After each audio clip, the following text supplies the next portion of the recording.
If I could destroy one narrative that just confuses the most amount of people, it would be that debt and deficits matter. And that if there's a move in the 10-year Treasury or the 20-year Treasury, it has to be because we've crossed this imaginary threshold where 37 trillion in debt's fine, but oh my gosh, 37.1, well, no more.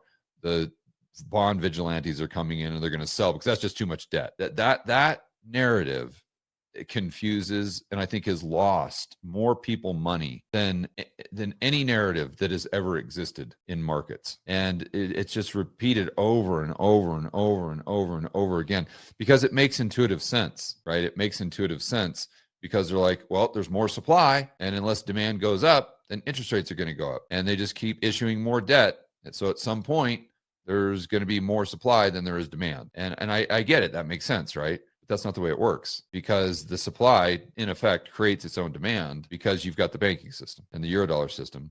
So if there's a spread that's too high between nominal growth and the interest rate on the 10-year Treasury, as an example, the banks are going to come in and arbitrage it away because they don't care what the CPI is. They're just pocketing the spread between the liability side or their funding costs, let's say, and what they're buying the Treasury for. So if they're buying the Treasury for 8% and their funding cost is 2 and nominal GDP is at 4, they're going to do that all day long. They don't care about the issuance. They don't care about any of those things that you would care about if you were buying a Treasury.